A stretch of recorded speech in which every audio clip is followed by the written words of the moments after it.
Well, actually, when I said we have to get down to work immediately, I mean it. And true enough, on the following day, I had started my work as the president of the party with the overall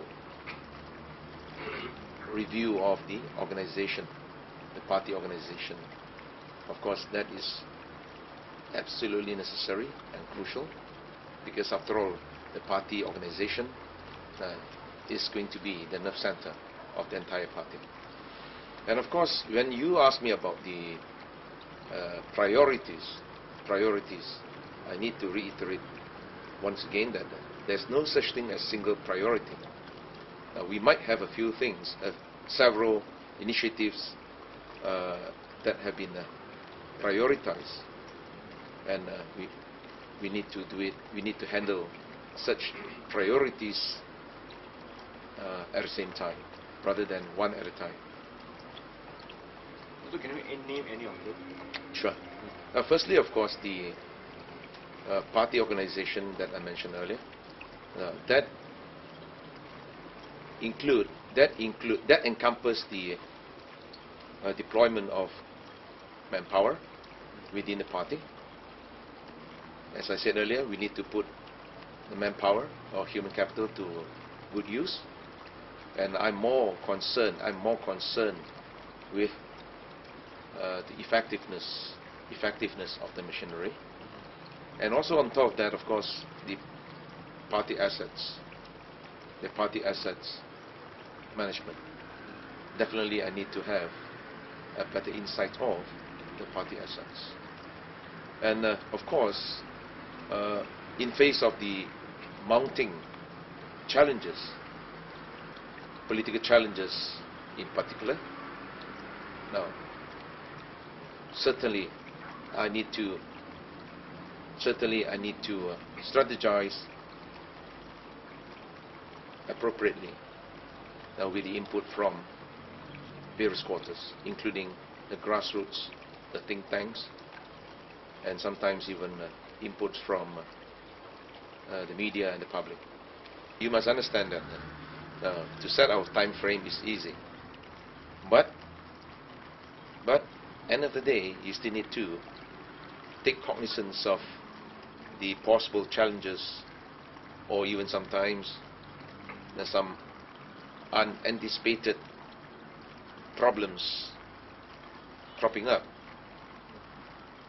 So that's the reason why I said, now what is important is not how soon, how fast we can do it, but how confident, how determined we are in doing it. I don't quite believe in the so-called the first 100 days. I was just telling Stanley, I say that sometimes people are overly conscious with the formality. But what is important now is, now if you want to audit what the leadership has been doing or what the leadership has not been doing, then of course we can do it on a yearly basis. I mean, the AGM of course is one of the many platforms, right? And on top of that, perhaps half yearly, for instance, half yearly or so, or quarterly, on certain initiatives, we still can keep the public and members at large informed. In life, of course, whenever you initiate any changes or any new initiatives, you are bound to face human resistance. I think that is unavoidable, but it all depends on how wise we are in handling the situation. 61%, honestly, of course it is less than 2/3, but neither should we say that it is minor. If it is of minority, then I would have lost. Is that right? Guang Ching, put it this way, the reforms, of course. Now, I think it's only fair for me to announce that comprehensively, to my own party leaders first. But in answering your question earlier, of course, I must also do you justice. right, by highlighting a few. But it is near impossible for me, to divulge each and every detail in such an interview. Roughly? Yeah. But the thing is, what has been written in the so-called manifesto, that encompasses my vision and mission.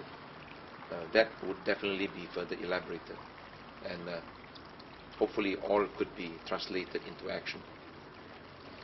Dato, related to this, regarding the direct elections, party election will be three years from now. You think that you will be in place? I think that is this. No matter how, we must trigger the mechanism, because my commitment to what I said, and a commitment is always a commitment. It's not just for the sake of electioneering.